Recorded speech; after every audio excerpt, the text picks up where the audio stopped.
Escute a palavra de Deus com o pastor Heraldo Gueiros. Diz assim a palavra do Senhor: escondi a tua palavra no meu coração. E outra versão diz: guardei no coração a tua palavra, para eu não pecar contra ti. Amados irmãos, o livro de Salmos foi estimulado para que você pudesse ler especialmente o verso 119, por causa da riqueza, por causa da beleza, por causa da profundidade de ensinamentos que o livro de Salmos tem para nos alimentar e fortalecer a alma e o espírito. Nosso desejo é que o Salmo 119 apenas te dê fome e sede para que você continue lendo o livro de Salmos todo. Já começou bem, pelo Salmo 119. O livro de Salmos significa cânticos, ainda que muitos capítulos de Salmos sejam orações. Foram muitos autores que escreveram o livro de Salmos. Você tem Davi, você tem Salomão, você tem Moisés, você tem Esdras, muitos levitas. O livro de Salmos trata sobre muitos assuntos, uma variedade de assuntos, e o tempo que foi levado para que o livro de Salmos fosse composto é 1000 anos de história, é muito tempo. A beleza do livro de Salmos não é somente a sua variedade de assuntos, mas a profundidade dos seus assuntos, porque os autores que escreveram Salmos, escreveram com base nas suas experiências pessoais. Uma coisa é você falar o que você acha, e outra coisa é você falar do que você, na pele, viveu. Faz diferença ou não faz? Eu acho que isso dói. Ou você escrever dizendo assim: isso dói pra caramba, nunca mais eu quero passar por isso. Tudo aquilo que é fruto de experiência, especialmente experiência com Deus, tem profundidade, tem beleza, tem veracidade. Muitos dos autores escreveram o livro de Salmos, irmãos, em meio a guerras, outros em ambientes de paz. Muitos escreveram com fartura, outros com escassez. Muitos escreveram em momentos de alegria, mas outros escreveram com profundas lágrimas. Muitos escreveram seus salmos e suas orações em momentos de grande livramento, ou de profundo medo, ou de profundo desânimo. Mas a fé desses homens, todos os salmos retratam a experiência sobrenatural que esses homens tiveram com Deus. Especialmente o Salmo 119, o tema dele é a palavra de Deus. Esses mais de 170 versículos se revezam, mostrando o quanto a palavra de Deus, para quem bem entende, para quem bem aprende essa lição, é fundamental, é essencial. Como vitaminas são para o nosso corpo, como exercício é bom para a saúde, a palavra de Deus, ela desenvolve a musculatura da fé, ela fortalece o nosso espírito. Isso por quê? Porque o Salmo 119 vai dizer que quem escreveu essa palavra foi Deus. É isso que está logo no primeiro versículo do Salmo 119. Versículo 1 diz assim: como são felizes os que andam em seus caminhos irrepreensíveis e vivem conforme a lei do Senhor. O salmista está dizendo: o que nós estamos escrevendo, o que nós estamos aprendendo, o que nós estamos vivendo, foi o Senhor quem nos ensinou. Mas a importância da palavra de Deus, irmãos, não é somente por causa de quem escreveu, mas por causa do que ela faz em nossas vidas. E no verso 93, dentre tantas coisas que o salmista fala sobre a importância da palavra de Deus, ele diz assim: jamais me esquecerei dos teus preceitos, pois é por meio deles que preservas a minha vida. Em outras palavras, o que o salmista está dizendo é que a palavra de Deus, irmãos, ela nos dá vida, ela preserva a nossa vida, ela nos dá qualidade de vida, é ela que nos permite viver em abundância na presença do Senhor. Ela é importante não só porque é Deus quem falou, não só pelo que ela faz, que é dar vida, mas muito mais também por causa do que ela promete. E lá no verso 165, o salmista dirá algo extraordinário sobre a palavra de Deus. Ele diz: os que amam a tua lei desfrutam paz, e nada há os que faça tropeçar. Num mundo de tantas agitações, de tantas incertezas, de tantas faltas de respostas, de muitas verdades que se chocam, que são contraditórias entre si, a palavra do Senhor, ela promete que aquele que lê tem paz. Aquele que lê tem paz no seu coração, nos momentos difíceis e turbulentos da sua vida. Mas eu quero me deter com você, uma atenção especial, nesse versículo que eu escolhi para compartilhar nessa noite. Caramba! É tanta lição que o Salmo 119 dá para a gente, que qualquer um versículo que eu escolhesse seriam grandes lições. Mas o Salmo 119, verso 11, ele é muito conhecido e ainda assim pouco compreendido. Guardei a tua palavra no meu coração, escondi a tua palavra no meu coração, para eu não pecar contra ti. Que tipo de coisas nós escondemos? Todos nós escondemos alguma coisa. Para pensar. Todos nós escondemos alguma coisa. A gente não consegue dizer livremente ou mostrar tudo que tem a todo mundo. Estou certo ou estou errado? Tem coisa que só as pessoas mais íntimas de você sabem. Tem coisas na sua vida que só seus familiares sabem. Talvez só o seu cônjuge saiba. Talvez só seus pais saibam. Que tipo de coisa você costuma esconder? As pessoas escondem todo tipo de coisa. E por que elas precisam esconder? Às vezes elas escondem alguma coisa como forma de preservação. Porque se mais pessoas souberem, perde o controle. Aquilo ali pode se perder. Aquilo ali pode cair, aquela informação pode cair em mãos erradas. Às vezes nós escondemos algumas coisas por valorização, para que as pessoas não roubem. Imagina se você vai estar andando por todo canto com um colar de ouro, alguma coisa importante assim, capaz de você ser roubado. Então, coisas importantes, às vezes, você guarda num cofre para que você não possa perder, para que não roubem. Outras coisas nós escondemos por necessidade, para que não se perca. Porque se você deixar em qualquer lugar, pode ser que perca. Bem, há vários motivos pelos quais nós escondemos muitas coisas. Mas, quando Davi está dizendo, eu escondi a tua palavra no meu coração, a intenção deles não é nenhuma dessas. Nem ele está com medo que alguém roube, nem ele está escondendo para que ninguém veja, nem ele está escondendo para que ele possa se preservar e ninguém saiba que ele é cristão. Não. Quando ele diz escondi ou guardei a tua palavra, essa expressão hebraica tem muito a ver com aquilo que você guarda para usar, porque é tão importante que precisa estar perto de você. Sabe aquilo que você quase não precisa? Aí você entoca lá num quarto, lá numa despensa, lá num sótão, lá numa mala, lá numa bolsa, porque talvez um dia você precise e está lá numa maleta. Eu tenho em casa uma maleta que eu chamo cemitério de parafusos.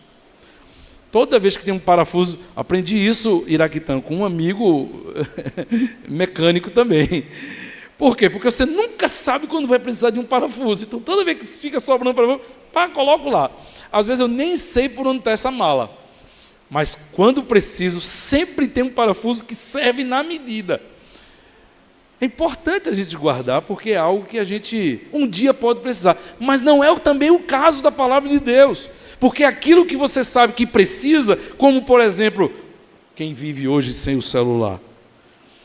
Então, quando é alguma coisa que você sabe que você precisa, que alguém vai ligar, que você vai usar para o seu trabalho, isso não está numa bolsa qualquer, numa mala qualquer, num quarto qualquer da sua casa. Isso fica no seu bolso, fica na sua bolsa, isso fica em cima da prateleira, isso fica próximo de você, porque você sabe que a qualquer momento você vai usar, porque é uma ferramenta importante de trabalho, de comunicação das pessoas hoje em dia. Escondi a tua palavra, guardei, porque eu preciso usá-la, porque eu vou precisar usá-la, e quando eu precisar usá-la, ela vai estar perto de mim. É a mesma coisa você dizer assim, fulano, vai lá e resolve, se precisar liga. Não, mas se tu não atender, não, vai estar comigo, está aqui, não, isso não se afasta de mim não, pode ligar que eu atendo. Já passou por essa situação e você ficou lá atento, aquilo lá de vez em quando você olhava e dizia assim, nenhuma mensagem. Porque aquilo que é importante precisa estar próximo, precisa estar visível, precisa estar acessível, precisa estar disponível. E Davi está dizendo, não há nada mais importante do que a palavra de Deus. ela precisa estar muito fácil, ela precisa estar muito próxima. Eu não posso perder tempo na hora que eu precisar usá-la, consultá-la. E aonde foi que ele guardou, irmãos? Ele diz: guardei a tua palavra no meu coração. Há duas expressões hebraicas interessantes que os salmistas, os poetas usam muito: mente e coração. Todas as vezes que você vê um versículo falando sobre mente, ele sempre se refere à mente como a sede das decisões. Então, pensamento, mente, é tudo a ver com decisões que precisam ser tomadas. Mas quando fala de coração, ele fala da sede das emoções. Sempre quando a Bíblia fala de coração, ele está falando de sentimentos. E é muito interessante você saber disso, porque essa é uma das críticas que Jesus fazia muito aos fariseus.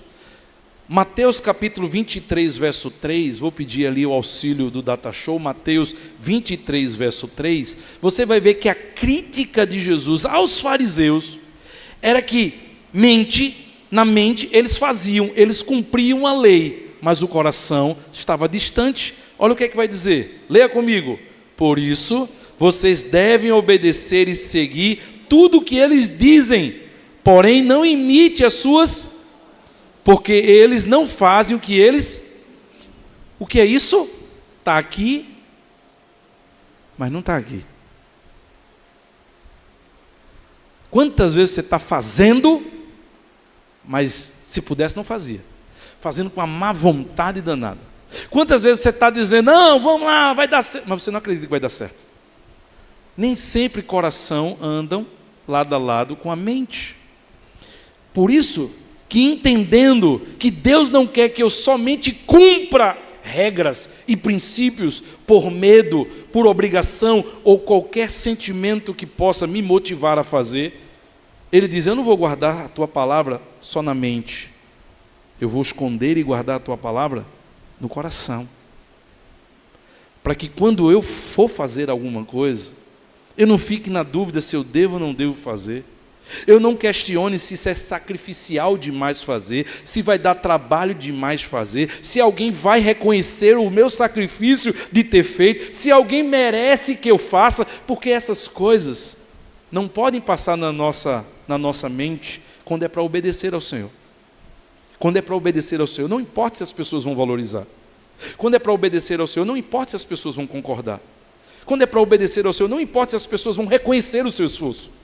Quando é para obedecer ao Senhor, não importa se as pessoas merecem, porque a gente faz ao Senhor. A gente faz por amor ao Senhor, por obediência ao Senhor, por temor ao Senhor, e isso é sentimento. Há muitas pessoas na igreja, fazendo muitas coisas na igreja, pela a obediência, mas sem o sentimento, sem a motivação correta. Jesus estava dizendo: faça o que eles dizem, mas não faça o que eles fazem. O que eles dizem é certo, mas eles não fazem porque eles não têm o coração para fazer. Joel, capítulo 12, verso 12. Deus levanta esse profeta lá no Velho Testamento, cerca de uns 800 anos antes de Jesus nascer, e ele expressa a crítica que Deus estava fazendo ao seu povo, ao povo de Israel, ao povo judeu. E olha o que ele vai dizer: rasguem o vosso coração e não somente as vossas vestes. O que ele estava dizendo? É muito fácil a gente dramatizar, a gente teatralizar, a gente mostrar que sabe fazer, mas o coração não está acompanhando a nossa atitude. E Deus diz assim: não, rasgue o seu coração, não somente as vossas vestes, porque é cultural que o judeu, quando ele está alegre, ele pula de alegria, e quando ele está triste, ele rasga as suas vestes, ele arranca os cabelos, ele chora amargamente. Mas muitas vezes eles estavam fazendo isso na presença de Deus, apenas o teatro, mas o coração não. E Deus levanta o profeta para dizer: mas o coração é o mais importante, porque o coração é o que dá qualidade a tudo o que fazemos. Esconda a palavra no seu coração. Ezequiel, capítulo 36, verso 26, Deus vai dizer assim: eu estou dando um novo coração a vocês. Eu estou tirando esse coração insensível de vocês e estou dando um coração agora de carne. Tirando esse coração de pedra e colocando um coração de carne. Deus estava falando sobre o processo de transformação que Ele estava operando na vida do seu povo. E perceba que a transformação que Deus opera começou pelo coração. Eu darei a vocês o meu espírito, mas eu estou trocando logo esse coração de pedra por um coração de carne. Davi está dizendo: eu guardei a tua palavra no meu coração.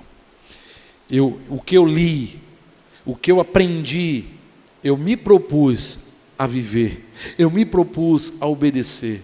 Eu não li só por ler, eu li para aprender, mas eu li para viver, eu li para praticar. E qual foi o objetivo disso?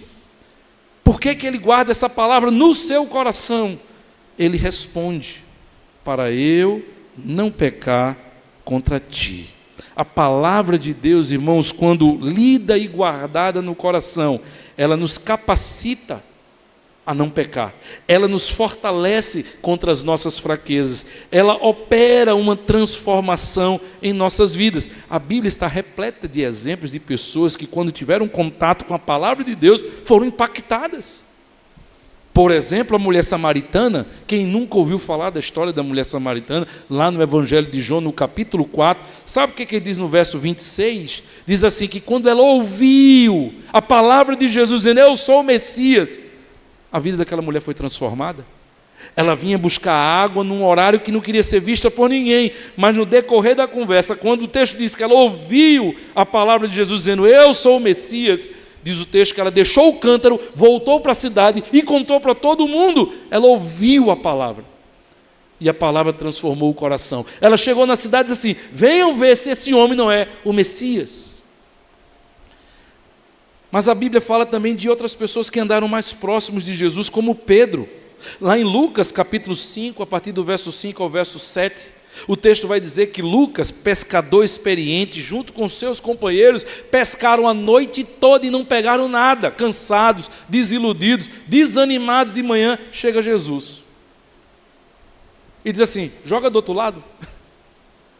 Como assim? A gente é pescador, passou a noite toda pescando, não deu nada. Hoje a maré não está para peixe. Ele podia ter dito para Jesus: ó, você não estava aqui com a gente. Como é que chega agora e diz assim: joga? O horário de pescar é madrugada, a gente passou a madrugada inteira, já é manhã. Não tem mais peixe não, o peixe está dormindo essa hora. Mas a palavra diz no verso 5, que Pedro, olhando para Jesus, diz assim: passamos a noite toda, não pegamos nada, mas sobre a tua palavra eu lançarei a rede. Ele creu porque a palavra foi de Jesus. E você conhece a história e o que aconteceu. Quando ele já lançou a rede do lado oposto, parece que os peixes convergiam e caíam dentro da rede. E eles não conseguiram sozinhos, chamaram ajuda, quase que o barco virava de tanto peixe. Era peixe dizendo: eu quero, ei, me pega, eu aqui. Porque ele obedeceu a palavra de Jesus. O desejo de Davi, irmãos, quando ele diz: escondi a tua palavra no meu coração, para eu não pecar contra ti, é porque Davi desejava viver uma vida séria, uma vida íntegra, uma vida completa, uma vida com compromisso para a glória de Deus. E ele entendia que ele não conseguiria fazer isso sozinho. Escute, eu tenho encontrado pessoas, todas as semanas, gente bem intencionada, gente que crê em Deus, gente com a melhor das boas intenções, gente que diz: eu sei que eu preciso melhorar, eu quero melhorar. Tem gente até que diz assim: eu estou me esforçando, estou até melhorando, mas eu preciso dizer para elas que eu sei de onde ela está vindo. Eu já fui 2 vezes e voltei, eu conheço essa história. A gente não consegue mudar sozinho. Ninguém consegue transformar a sua própria vida, ninguém consegue lutar contra o pecado só, ninguém. A gente se esforça e morre, nada, e morre à beira da praia, porque sozinhos somos incapazes. Só quem pode transformar a nossa vida é Jesus. E Ele só pode transformar quando nós temos acesso, contato, quando mergulhamos, quando nos aprofundamos na palavra de Deus. O que transforma a nossa vida, irmãos, é a palavra de Deus. Isso vale dizer que pecamos porque nós conhecemos pouco a palavra de Deus. O pecado na nossa vida, ele é proporcional ao conhecimento que temos da palavra de Deus, o quanto ela está guardada ou não no nosso coração. Tem muita gente que está com a palavra aqui, mas ela não está aqui. E isso faz muita diferença na hora de tomar decisões, de fazer escolhas, de lutar contra o pecado, de não se colocar em situações de tentações. A gente não percebe, mas a gente vai sendo arredado, a gente vai tendo autoconfiança e daqui a pouco o pecado está cometido. Mateus capítulo 22, verso 29, Jesus dizia: sabe por que vocês estão errando? Vocês erram porque não conhecem as Escrituras nem o poder de Deus. A fonte dos nossos erros, a fonte das nossas quedas, a fonte das nossas frustrações, as nossas muitas iniciativas que não dão em nada, acontecem, disse Jesus, porque nós não conhecemos profundamente a palavra de Deus. Eu preciso terminar e eu quero caminhar dizendo para você 4 coisas, 4 motivos pelos quais você precisa, a partir de hoje, levar a palavra de Deus mais a sério e escondê-la, guardá-la no seu coração. A Bíblia diz, amados irmãos, e aí eu vou depender agora da ajuda do Data Show, a Bíblia diz que só a palavra de Deus produz fé. Olha o que é que diz lá em Romanos capítulo 10, verso 9. Veja, há muitas pessoas que dizem, eu tenho fé. Se não lê a palavra de Deus, a sua fé falha, a sua fé é pequena, a sua fé ela é superficial, porque Romanos capítulo 10, verso 9, diz assim, perdão, não é esse texto. O texto de Romanos que eu queria falar é, ora, a fé vem e o ouvir, a fé vem pelo ouvir e o ouvir a palavra de Deus. Não é possível, amados irmãos, a fé ser produzida, ser alimentada, ser fortalecida no nosso coração, se não for por meio da instrução da palavra, do alimento da palavra, do conhecimento da palavra, da penetração da palavra em nossas vidas. A gente precisa estar vacinado contra o pecado e a fé é um elemento fundamental para a gente agradar o coração de Deus. Mas é a palavra de Deus que produz fé no nosso coração. Hebreus capítulo 11, verso 6 diz, sem fé é impossível agradar a Deus. É necessário que aquele que busca a Deus creia que Ele é galardoador dos que o buscam. A fé é o que nos faz viver uma vida que agrada a Deus. A fé é o que nos faz buscar a Deus da forma como Ele espera ser buscado. A fé é o que nos move a servi-lo como Ele espera ser servido. Quem produz a fé no nosso coração é a palavra de Deus. O segundo motivo pelo qual eu e você precisamos estar agarrados, guardando a palavra em nosso coração, é porque ela não só gera fé, só a palavra de Deus também me prepara para o serviço, me prepara para a obra. O que Deus espera que eu faça, eu só consigo fazer por meio da capacitação que a palavra de Deus me dá. Atos capítulo 17, verso 11, é um elogio de Paulo a um grupo de irmãos de Bereia. E Paulo dirá algo muito interessante. As pessoas dali eram mais bem educadas do que as de Tessalônica. E ouviam a mensagem com muito interesse todos os dias. Estudavam as Escrituras Sagradas para saber se o que Paulo dizia era mesmo verdade. Olha o elogio que está sendo dito. Aquele povo ouvia, mas consultava. Aquele povo queria saber se o que estava sendo pregado era verdade. Sabe por quê? Porque era um povo que de fato desejava ser usado por Deus. Paulo, escrevendo a Timóteo, em 2 Timóteo capítulo 2, verso 15, Paulo dirá, procura-te apresentar-se a Deus como obreiro aprovado. E como é que é um obreiro aprovado? Que maneja bem a palavra da verdade, que não tem do que se envergonhar mas que maneja bem a palavra da verdade. Um obreiro aprovado, alguém que Deus pode usar, alguém que Deus deposita a sua confiança, alguém que Deus investe, é alguém que, aos olhos de Deus, está aprovado pela palavra, conhecimento da palavra. Eu sei que há muitas pessoas que desejam ser usados. E eu sei que há muitas pessoas que às vezes se criticam, se angustiam, porque dizem assim, poxa, eu estou me sentindo muito inútil, eu não estou envolvido com nada, estou fazendo muito pouco. Palavra de Deus. Invista no estudo e no conhecimento da palavra, guarde a palavra no seu coração. Ela é importante não só porque ela gera fé, ela é importante não só porque ela me capacita para a obra, mas ela é importante, irmãos, porque ela promove, ela gera comunhão. O que eu chamo de comunhão? Intimidade. Quando você vê uma pessoa que diz assim, eu estou tão desanimado, eu estou indo para a igreja, mas assim eu volto de um jeito, volto do mesmo jeito, eu não estou sentindo mais aquela emoção. Isso significa que o tanque de combustível da palavra de Deus está no vazio. Porque quem produz, quem gera comunhão é a palavra de Deus, disse Jesus. Olha aí o que é que diz lá em João capítulo 10. Em João 10, verso 27, Jesus dirá assim, as minhas ovelhas ouvem a minha voz, e elas me seguem. Eu as conheço, elas me seguem. A palavra de Deus, ela nos atrai. A palavra de Deus, ela nos impulsiona. A palavra de Deus, ela nos encoraja. Quando eu estou desanimado, quem me tira do buraco, quem me tira é a palavra de Deus. Se tem gente que toma vitamina, polivitamínico, remédio aí para suplemento, para tentar melhorar a sua motivação, energético, o energético do crente é a palavra de Deus.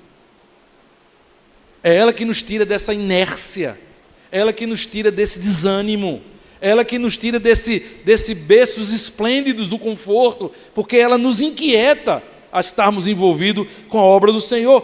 Capítulo 14 de João, verso 23 e o verso 24, o Senhor Jesus também dirá, se alguém me ama, guardará, respondeu Jesus, se alguém me ama, guardará a minha palavra, e o meu Pai o amará, e viremos para ele, e faremos nele, mas, verso 24, quem não me ama, é impressionante, você vê a prioridade de tanta gente, tem tempo para fazer curso, tem tempo para fazer tanta coisa, e diz que não consegue ler a Bíblia porque não tem tempo. A gente tem tempo para tanta coisa, irmãos. Falta de tempo para ler a palavra de Deus. Jesus já dizia 2000 anos atrás, não me ama, não está me amando como deveria me amar, porque quem me ama, guarda a minha palavra, viremos para ele, faremos nele morada. Isso é relacionamento. Quando eu leio a palavra de Deus, eu me sou preenchido pela presença de Jesus na minha vida. Está desanimado? Começa a ler os evangelhos. Eu duvido que uma semana depois você não volta a estar apaixonado de novo por Jesus, porque é sobrenatural, é espiritual, é Deus entrando na vida da gente através da sua palavra. Em quarto e último lugar, irmãos, nós precisamos esconder a palavra de Deus no nosso coração, porque somente ela nos santifica. Ela gera fé, sim. Ela me prepara para o serviço, sim. Ela me gera comunhão com Deus, sim. Mas ela também me santifica. É isso que ele está dizendo.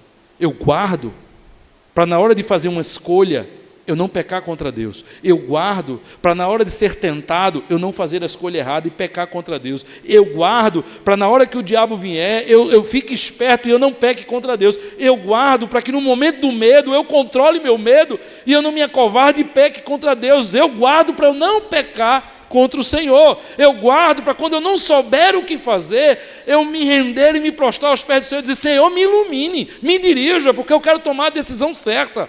Eu guardo a palavra para que quando eu tomar uma decisão e eu levar a rebordosa e vir a consequência, eu não fique com medo e retroceda e olhe para trás, mas eu permaneça firme. Eu guardo a palavra no meu coração para eu não pecar contra o Senhor. No verso 15, João 15, verso 2 e 3, quando Jesus está falando sobre a videira, ele diz algo interessante sobre a videira. Olha o que ele diz: todo ramo que estando em mim não der fruto, ele corta, mas todo o que dá fruto, limpa, para que produza mais fruto. E como é que acontece isso? Verso 3, vós estáis limpos pela palavra. Quem me limpa para frutificar, quem me santifica é a palavra de Deus. Capítulo 17, verso 17, Jesus vai repetir isso de novo. Olha o que ele vai dizer no verso 17: santifica o Senhor na verdade. E quem é a verdade? A tua palavra. É a tua palavra. Você deve lembrar a palavra do autor de Hebreus, no capítulo 12, verso 14, quando ele diz: segui a paz com todos e a santificação, sem a qual ninguém verá o Senhor. Sem santificação, você não vê Deus. Sem santificação, você não tem acesso a Deus. Sem santificação, você não é alvo da graça de Deus. Mas quem te santifica é a palavra. Escondi a tua palavra no meu coração, para de nenhuma forma, em nenhuma hipótese, em nenhum momento de fraqueza, eu venha a pecar contra o Senhor. Irmãos, uma leitura despretensiosa não é guardar a palavra. Uma leitura que você não lembra depois do que você leu, porque você não refletiu, porque você não memorizou, porque você não sublinhou, porque você leu uma palavra que não entendeu e nem procurou no dicionário o que significava, leu sem entender mesmo. Há uma diferença muito grande. É interessante você ler uma coisa que não lhe interessa e uma coisa que lhe interessa. Alguém que está preocupado com a saúde e pega uma bula de um remédio, ou pega um exame de um médico, ele vai ler porque ele quer saber o que está escrito ali. E se ele não entender, ele bota no Google, ele bota vem cá, o que é que significa isso aqui? Está dizendo que eu posso ter isso aqui, o que é isso aqui? Fulano, e aí, tu leu o laudo, li. E é o quê? Não sei, não entendi. Mas lê para quê? Quando a coisa é do nosso interesse, a gente lê para entender. Há uma diferença de ler por ler e ler para entender, de ler para memorizar, de ler para guardar, criar um hábito de leitura. Guardar a palavra do coração, irmãos, não é fazer leitura de caixinha de promessa, puxar um versículo aleatório. O que é que Deus quer falar comigo?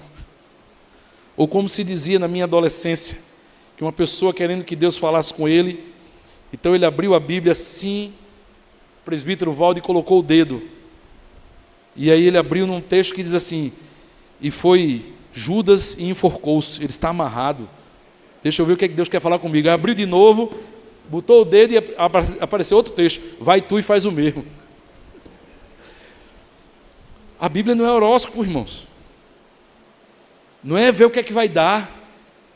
Guardar a palavra é leitura, é estudo, é sequência, é entender, é reler de novo e é principalmente colocar em prática.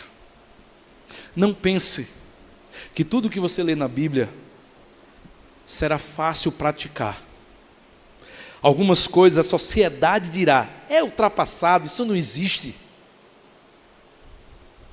Outros dirão para você: você não é capaz, tu não aguenta, tu vai desistir logo. Talvez você mesmo tenha que renunciar e sacrificar alguma coisa. Nem tudo que você lê nesta palavra será fácil de cumprir. Mas ser fácil é uma coisa, obedecer é outra. Não é fácil tomar muitos remédios, mas você sabe, se não tomar, morre. Não é fácil ter certos procedimentos. Não é fácil acordar segunda-feira de manhã, pegar o transporte público e ir para o trabalho. Mas nem tudo que a gente faz na vida é porque a gente faz porque é fácil. A gente faz porque é necessário, porque a gente entende a importância daquilo, porque a gente tem responsabilidade e porque a gente sabe o resultado no final. Se não fizer, não tem salário. Se não fizer, não tem emprego. Se não fizer, não tem resultado. Se não fizer, não melhora da enfermidade. Nós entendemos isso, irmãos, mas a gente só quer fazer o que é fácil, o que não dá trabalho. Guardar a palavra é de Gênesis a Apocalipse. Guardar a palavra é completa. Guardar a palavra é aquilo que eu gosto de fazer e aquilo que é difícil de fazer. Guardar a palavra é fazer aquilo que eu entendo e aquilo que eu não entendo, mas a minha sabedoria me diz, é melhor obedecer ao Senhor. Guardar a palavra no seu coração é a certeza daquilo que diz no início do Salmo 119. Feliz ou bem-aventurado é aqueles que andam no caminho do Senhor e fazem e cumprem a sua lei. A bênção de Deus, ela está reservada para aqueles que guardam a sua palavra. Que Deus nos desafia cada dia mais, não a andar somente com este livro próximo de nós, nem tê-lo perto da cama, mas que ele seja parte da nossa leitura e do nosso aprendizado, do nosso alimento, e que a gente possa ver o sobrenatural de Deus se cumprir sobre as nossas vidas, porque nós estamos nos alimentando da palavra de Deus.